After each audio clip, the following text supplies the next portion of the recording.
doing, Doc? I need fuel. Give me fuel, take a fly, ship me trace it out of sight.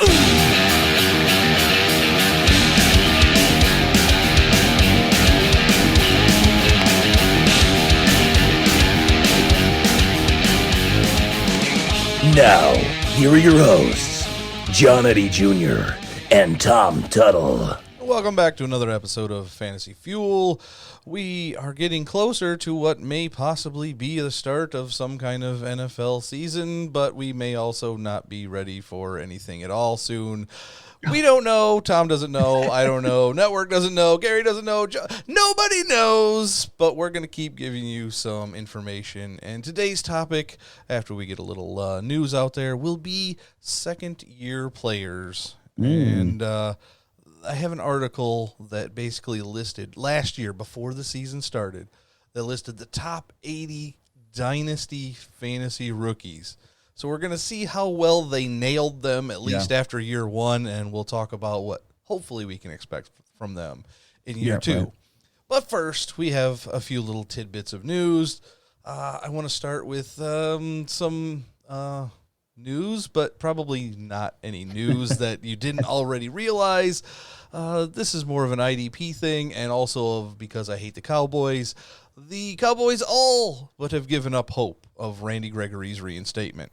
I'm pretty sure nobody knew that was going to even take place. They figured he was probably already done. But I remember, was it you or I or both of us, we actually had some stakes in Randy Gregory when he was a rookie and maybe even when he got his second chance and all that good stuff. But, all but given up hope, which is fine. Have they all but given up hope of re-signing Dak Prescott? Not sure. That's a good question. I don't have any idea. I do have a nice stat for you on Dak Prescott. Okay. There are 4 quarterbacks in the NFL over the last 2 seasons. These 4 quarterbacks are Mitchell Trubisky, Jameis Winston, Baker Mayfield, and Dak Prescott. Those 4 quarterbacks have more turnovers than touchdowns versus playoff teams. More turnovers than touchdowns.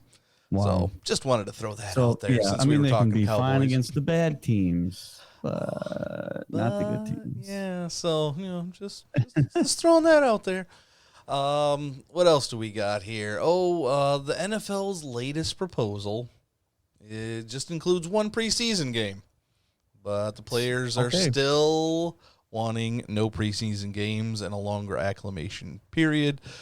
And it seems like we're getting a little too close to preseason to where we're still talking about this and not having a plan in effect. And I don't like where we're going.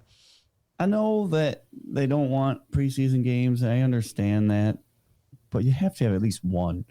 I don't like preseason games. I don't like watching them so much. But if I was a coach, I need some kind of gameplay, some kind of actual scrimmage between another team to know whether or not these guys can actually cut it in the league. And one is low enough. I want it to be 2 permanently. I would love to see that. Yeah. We don't need 4 or 5 if you're in the Hall of Fame game. We don't need to see all them preseason games. That's ridiculous and just gets people hurt. And I think that a lot of coaches can figure out who they have on their team with a couple games. But to say no preseason games, it's just you're throwing out a possible talent that it could be really good for you in years to come if you keep them on the team. But if you throw them away, somebody else can snag them up, and there goes all that lost talent. So I don't know. I understand what they're saying. I get it. I don't know if I'd want a preseason game either, the way things are. But I know the coach is probably thinking, just give me one. Just give me one. Yeah, it's so hard since we don't have anything concrete yet. I mean, you understand where ownership is coming from. You understand where the coaches are coming from. You also understand where the players are coming from. And to not have something in place, there was another article, just the vague gist of it was the NFL was the only sport that had time to figure this out, and they pretty much squandered the time to figure it out, and we don't know what's going on, and it makes me a little nervous as to the season actually happening. So stay tuned. We will hopefully have a football season still. And now it's time for T.W.A.T, this week's Antonio Troubles. We thought it was over. It's never over, except it's over. Antonio Brown has announced he's retiring from the NFL for the first time since he announced he was retiring from the NFL last September 22nd. Wait, you're what? You're retiring?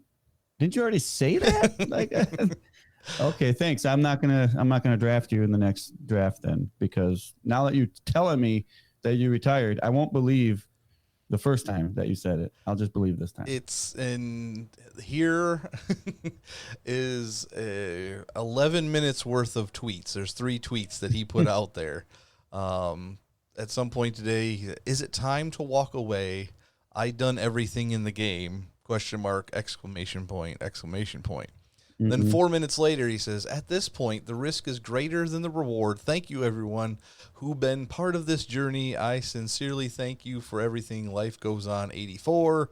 And then he says, I came, I saw, I conquered, mission complete, call God. The guy is really he's lost his mind, but at least, he seems like he's a little bit more normal, but yeah. maybe now it's more official in his head. Before it was probably like, I think I could still come back, but maybe now he's actually serious about it. Maybe that's why he needed to do it again. Or he just wasn't in the news at all, and he needed to be in the news again to maybe have a team like, oh, he's really done? Well, we're going to have to sweeten the pot to get him to come back, and we're going to have to give him so much money. No, I don't think so, AB. Unfortunately, I think your time is done, finally. But maybe he'll retire one more time before the season starts. I don't know. All right, let's talk about second-year players. So, for reference, the list that I am looking at was created on August 28th, 2019. So, before the season ever started last year, a couple weeks before that, this was the list of the top 80 rookies for Dynasty Leagues. I don't think we're going to talk about all 80. But we will. That's going to be a long show. We will talk about a few down this list and whether or not they got it right and whether or not we think they'll be productive in the upcoming season.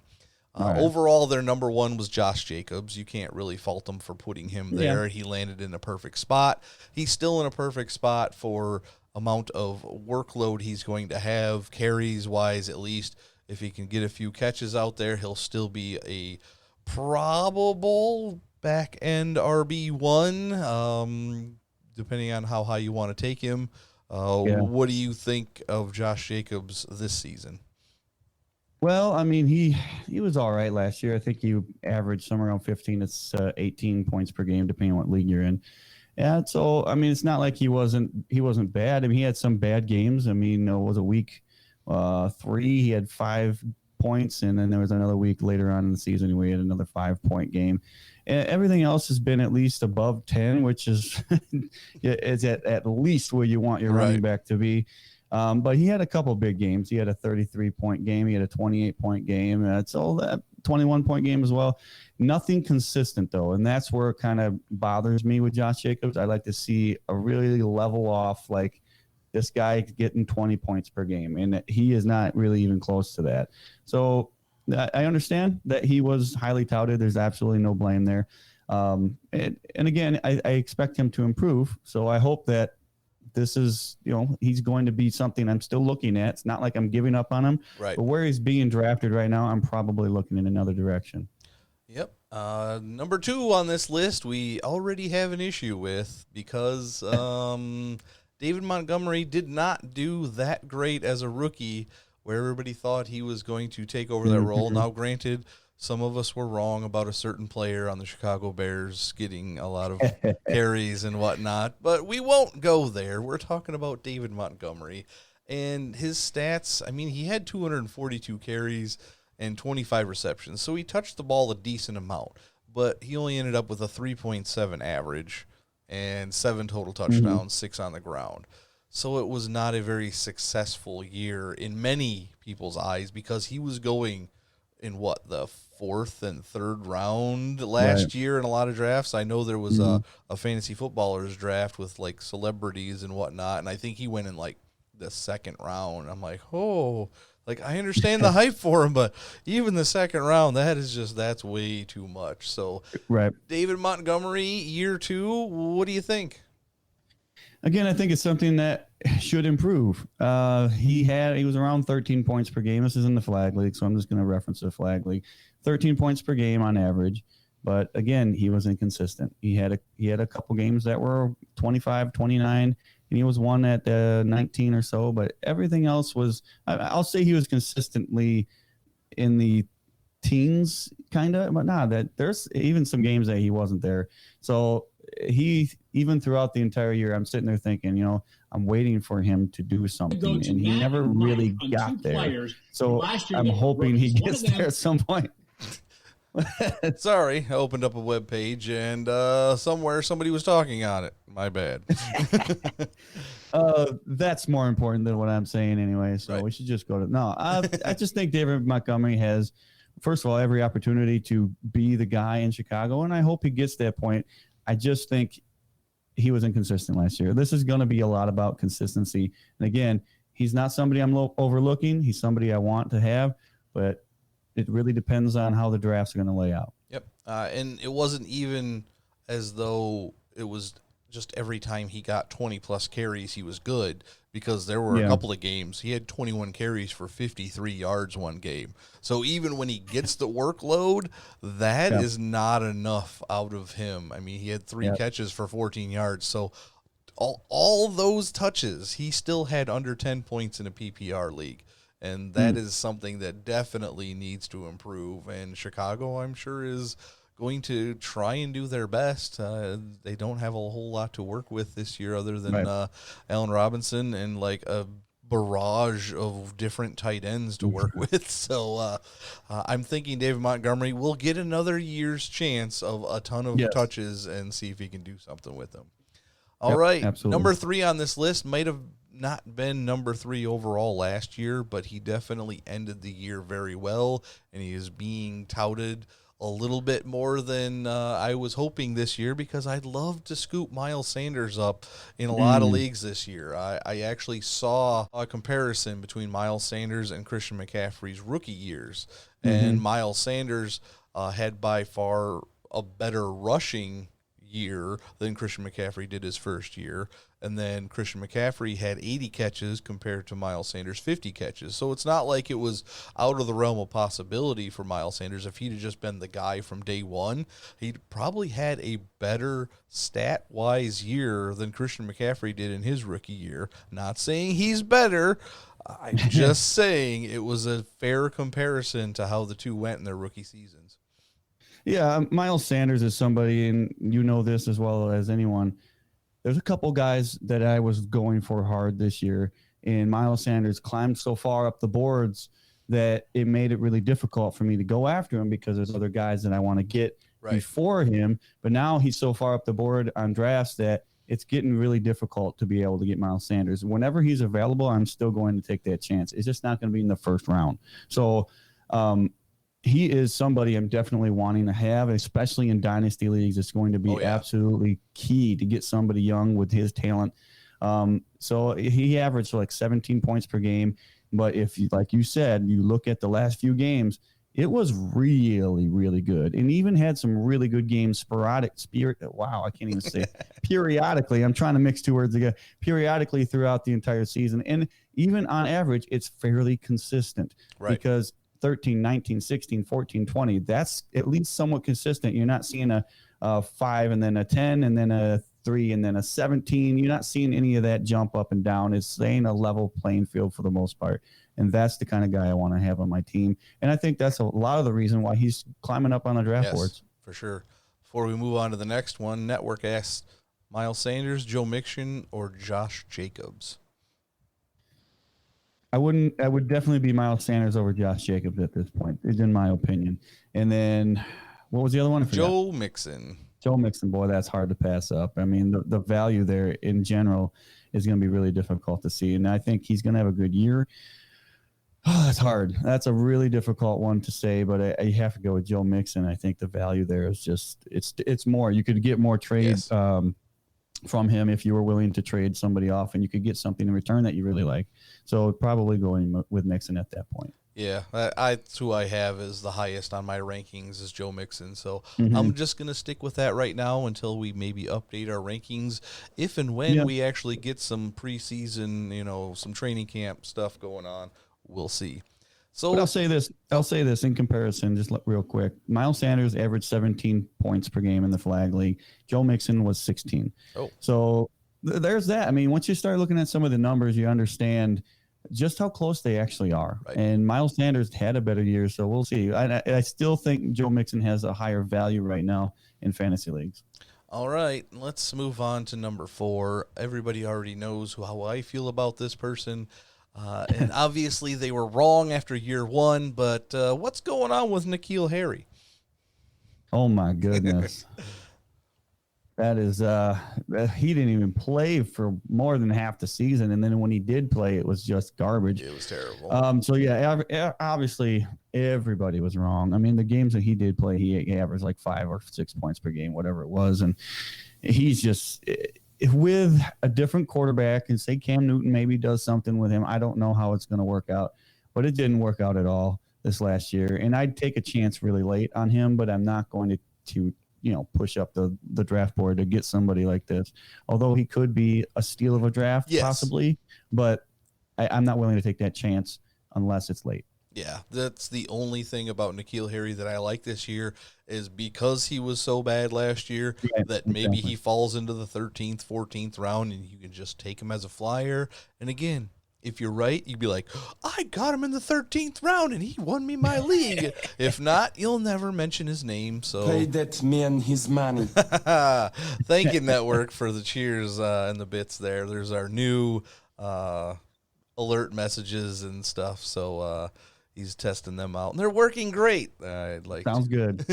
Okay, we'll do most of the top 10, and then we'll skip around here. Number 5, AJ Brown. Obviously, he came on very strong after Ryan Tannehill took over, so I think he will continue that. I don't know how consistent he will be now that the Titans are a team that people have taken notice of, because Derrick Henry just signed an extension. He got his deal off the table. He doesn't have to worry about the franchise tag no more. They've got him locked up. So Derrick Henry is going to be the focal point of this offense as long as he can stay upright and not injured, which last year he did pretty good for the most part. There was a week or two where it was a little bit of a concern, but Derrick Henry's still the man there. So how are we looking with A.J. Brown? Well, AJ Brown last had 14 points for the most part. And at least say, I can get something out of him. But if you look at it, he was inconsistent last year. So to say that he's going to be consistent this year is really hard to say. So he was 13 points for week 1, then 5, then 1, then 25, then 4, then 1, then 13, then 9, then 11, then 2, and then 24, and then 7. So it's extremely inconsistent up and down. Not somebody I normally want on my team. Again, it's not saying I won't have him on my team, because you need somebody like that to give you a big week, to give you that big win every once in a while. And then for best ball, I absolutely would love to have him on my team. All right. That's about sums it up. We have another terrible pick at number 6 here. And unfortunately, that is another guy from the Philadelphia Eagles, JJ or Sega Whiteside. So let me hear your takes on JJ Arcega Whiteside. Well, first of all, he barely even played. He was barely on the field. It was a complete bust. But this year is completely up in the air with him. And I don't know whether or not I want to take a stab at it with him at all. I don't think I'll draft him. But if he's still available after the draft is over, which I assume most drafts will be, I would take at least a look at it, because they need somebody to throw to, and I really don't trust anyone else. And maybe he takes a step up and gets a little confidence with Carson Wentz a little bit more, and we'll see. But based off of last year, it is going to be extremely difficult for me to say he has anything to offer me in the fantasy football right now. Yep. So here's our fourth wide receiver in a row. It was bad, good, bad. So we're going to go with another good one. Another one of your favorite guys, DK Metcalf. He was their 7th overall, and he did pretty good. It was all right. I think it was 12 points per game on average. And he started kind of slow, and then he kind of got consistent. And I'm assuming he gets better and better. This is one of the guys that I think is going to be a freak of nature once he gets fed the ball the way I know he can be fed the ball. The only issue is that there's other guys that Russell Wilson likes to throw to. And Russell Wilson is not somebody who just feeds one guy a ball all the time, although Locke can probably tell you a little bit different sometimes. But I just think that he's going to get more confidence with Russell Wilson. This is, to me, I'm drafting DK Metcalf where he's being drafted this year because it's extreme value. I don't remember exactly where he's going, but I think it has a very big opportunity to boost your fantasy team and basically give you a guy that nobody else thought was going to have a huge year. And it could be very much a huge year this year for him. All right, after that is Kyler Murray. He obviously is on everybody's radar. He has vaulted up to like the 5th-ish round. I see him being taken as like the 3rd quarterback off the board, which I get it. He has so many weapons, but will he be able to get in tune with them if we don't have much of an off-season program here? Before I let you talk about Kyler Murray, I just want to let you know that number 10 is Andy Isabella. So that's a guy that'll be coming back, just one of many targets for Kyler Murray. So why don't we just speak on the Cardinals as a whole here? Well, basically, it's what you do talk about, because the Cardinals last year weren't good. They were just kind of, I think they had 5 wins, and Kyler Murray did everything he could, to give them the wins. But they were inconsistent with having their wide receivers on the field, and now they got the best wide receiver in the game, in my opinion. And they got Larry Fitzgerald, and they got Kirk, and they got all these other guys. There's a lot of wide receivers for this team, and I think that might actually cause somewhat of an issue. And this is the first time I'm actually thinking about this. It's kind of on the spot. But if he can't get in tune with a certain set of them, and he's trying to get this guy the ball and this guy the ball and that guy the ball, it could be kind of difficult for him to try and become one with some of them.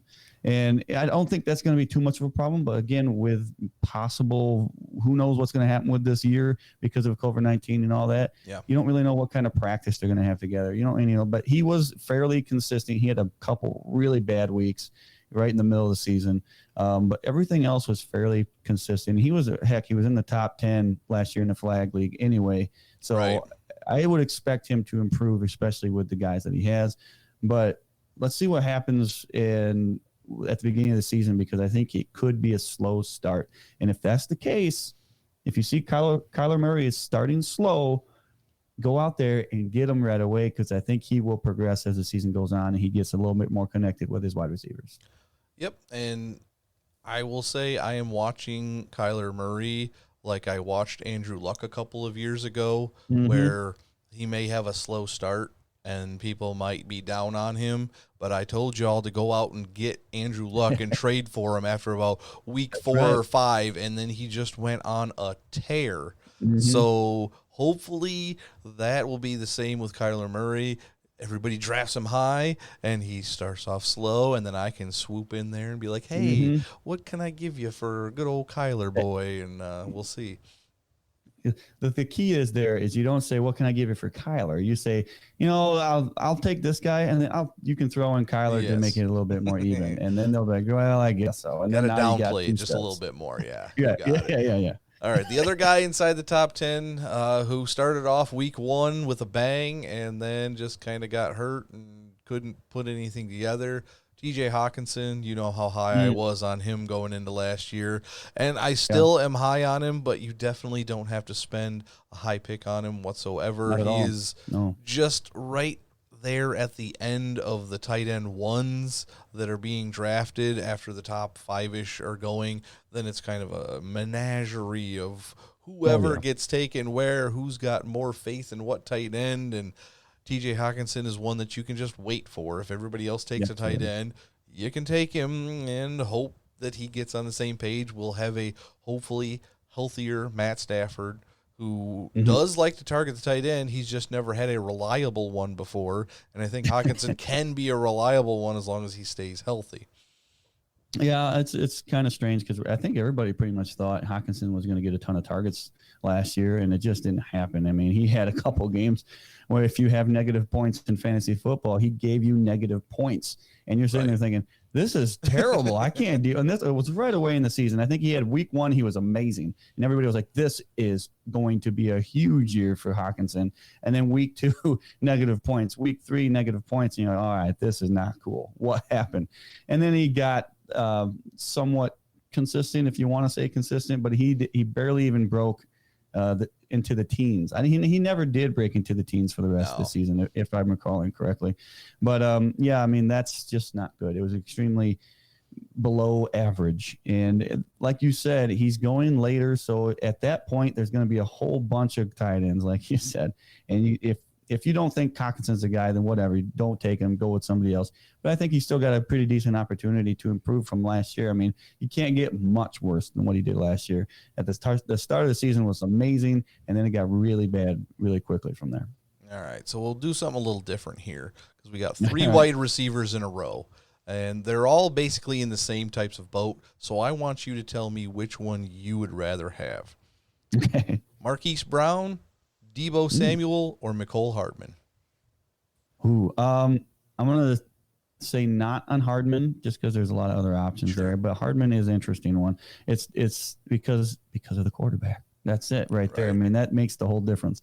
But you got Marquise Brown. That's a good option. Who was the other one? I forgot. Deebo.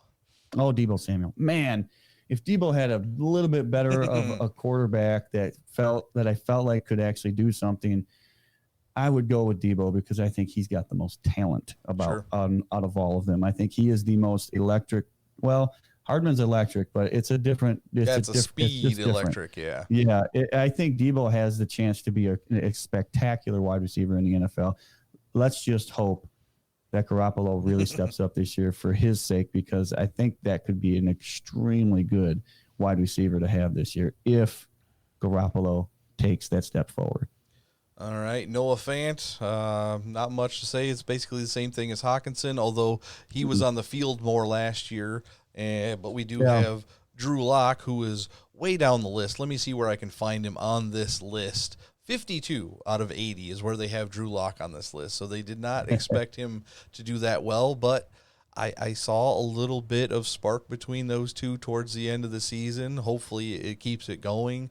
I don't expect big things from the Broncos as a team, but I do expect some big fantasy performances because Locke does have a lot of players, and Noah Fant is one of those guys, again, I tried to like last year and hoped he would do well, but the tight end curse continues for rookie tight ends, and Noah Fant is no exception to that rule. Yeah, absolutely not. I mean, he's going to have the same situation as Hockenson. Basically, late in the draft, you can pick him up for whatever if you want him, and then just hope. It's just to cross your fingers and hope that they use him.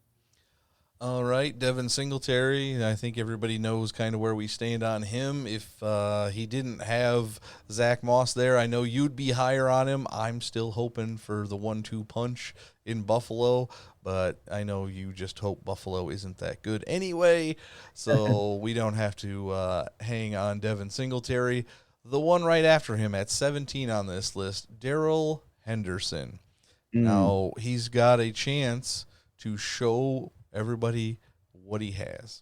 There's no Todd Gurley, but they drafted Cam Akers, and they still have Malcolm Brown. What is that situation going to be like for the Rams? Well, the situation is going to be a little weird at first, and I think Darrell Henderson, if he wants to make his mark, he's got to do it right now, because Cam Akers in the NFL, completely unproven. Darrell Henderson in the NFL, completely unproven. And what we've seen out of Darrell Henderson hasn't been great. So if he wants to do it and take that role, it has to be this year. I'm not trusting that at all. I'd much rather have Cam Akers than Darrell Henderson. But I just don't think there's any reason for me to even think about him unless I have Cam Akers. Yeah, that sounds about right. Although I think he is being drafted fairly high because of the situation, and there's a lot of people that don't think Cam Akers is anything special, even though he already knows how to run behind an absolutely horrid offensive line. So he should have been drafted by the Jets, but we don't have to Hey, go our there. offensive line is better It is now. better Stop than it. Yes. All right, a couple more wide receivers down this list: Deante Johnson and Terry McLaurin. Everybody knows what Terry McLaurin can do. It's just a matter of if Dwayne Haskins can keep. Yeah. I'm not even sure what the word is I'm looking for. Dwayne Haskins has to be better than he looked to me last year, and I don't know if that's going to happen. Yeah, that's the biggest question. McLaurin has superb talent. I love to see the catches he was making last year were amazing. And I'm just thinking this guy is kind of like a OBJ in a way. Like he's just catching these balls that he shouldn't be catching, and that's the problem. He's catching balls he shouldn't be catching. The throws are off target, and that's going to cause an issue with him. So I love McLaurin. I think he's a great talent. I'm just having an issue with Haskins at the moment. All right. Deante Johnson, I think it's going to be it's going to be hard for him to make a mark in fantasy after Big Ben comes back, and if Juju stays healthy, I think it's going to be a steady dose of Juju and James Conner if he can stay healthy. And if neither of those guys stay healthy, I guess then I would be looking at him, but I'm just not a 100% believer in Deante Johnson at the moment. Well, we'll have to see because, like you said, it's at the moment. Because Deante Johnson, he did decent last year. It wasn't terrible. I'm sure it was somewhere around 10 points per game or something around there. It wasn't bad, but it was good enough I think I have to start him this week. He'll give me something. I just don't know. I don't know with Big Ben coming back. He is completely different than what they had last year. So we'll see what happens. At this point, it's a completely wild card. It's kind of a toss your hands up and hope you get something out of it. All right, moving down the list here, we've got some interesting ones like Jace Sternberger, Dawson Knox, Josh Oliver, Kahale Warring. There was a whole bunch of tight ends just kind of grouped together, and Dawson Knox had a couple of moments last year. I don't think in that offense he's going to have very many moments. He'll be a guy who sneaks in there and has a good game once in a while. So maybe he'll be one of those streaming guys that if we find that team that just is terrible against the tight end, I'm going to say, Dawson Knox this week, you got to put him in there. If you can get him, play him, because they're going to find a way to get him in the end zone. He's going to be one of them DFS guys that you're just like, okay, I need a tight end, and I don't have any money left. Who's this? Dawson. All right, I'll take him, and I'll be able to start him. He's only cost me such and such money, just barely enough. That's one of them guys that I'm not expecting a big year out of by any means, but he could give you at least a halfway decent game. Yep. Your Hunter Renfro's on here. We all know the situation in Las Vegas. I got to get used to saying that. Haven't said it too often. But there's a lot of mouths to feed for the Raiders this year. So we'll see if Hunter Renfrow can keep being a target monster, because if he's not a target monster, he's not going to be as valuable as we hoped he could be. And then it's going to be really, really difficult because Ruggs is going to take a ton of targets, I think, this year. Whether or not he produces with them targets, I don't know. But, Hunter Renfrow I had a lot of hope for, and then they went out and got Ruggs, and I'm just like, what the heck is this? Right. And then your other guy was Brian Edwards. Is that the – Yes. And that's that's everybody's a good one too. high on him. Guys. Yeah, so they got a bunch of guys there. A couple almost back-to-back here, New York Giants, Daniel Jones and Darius Slayton. I actually expect some decent things out of these two fantasy-wise this year. Again, I'm looking at it the same way as Drew Locke and Noah Fant and, Jerry Jeudy and KJ Hamler. Yeah. Those guys, for them, are going to be on the same way. They're going to have some good games, but I don't think it's going to produce a winning season. That being said, Darius Slayton could be one of those guys. If the Giants' defense is terrible, he's going to get a lot of garbage points. So you might not see him start off very well in some games, but because the defense starts backing off and playing softer just to, let him keep running out the clock. He might get a lot of garbage time catches, and it still counts. So even if that's the way he's producing, we're okay with that. I'm okay with Darius Slayton getting half of his points in garbage time this year because I am targeting him, and I am targeting him often. Sure. Yeah, it absolutely makes sense to have somebody like that on your team. I think the best thing for him to hope for, I guess, and it will probably happen, is just one of the wide receivers needs to go down and needs to be for a few weeks, and then he can come back out there, prove himself again, because he did prove himself to a certain extent last year. I think he did pretty good. From what I remember, the last part of the season was pretty decent. So I have no issues with somebody wanting him, especially because he's young, he's talented, and if it's a dynasty league, I'd absolutely want him on my team.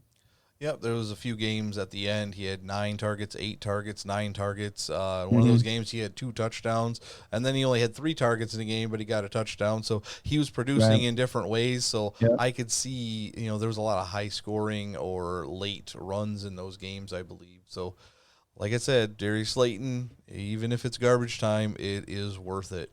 Another guy down this list, there's not much left. We're just getting past 45 here. And there is not a whole lot left except for a couple of quarterbacks. And then a guy that a lot of people, I think, were starting to maybe pick as a sleeper, Kelvin Harmon. He ended up injuring himself, and he is going to be out for the year. So we won't get to see if the second year was going to be an improvement for him. The only other real name on this list that I'm looking at this deep is Foster Moreau, who ended up getting some targets and actually having decent fantasy games at the same time that everybody else was in, the Raiders last year. So I don't know that he's somebody. It's going to be hard. There's too many guys there. Too many guys. Looking over this list, I am just not seeing much else. There's Keyshawn Johnson, Preston Williams, Jacoby Myers, just a bunch of, and there's my guy, Hakeem Butler. He's, in there in the 20s, but it's many question marks. I don't know why the Jets haven't thought of this yet. But we should trade something to get Keyshawn Johnson on the team. I mean, I just want to hear the Jets got a touchdown, and it was Keyshawn Johnson that got it one more time.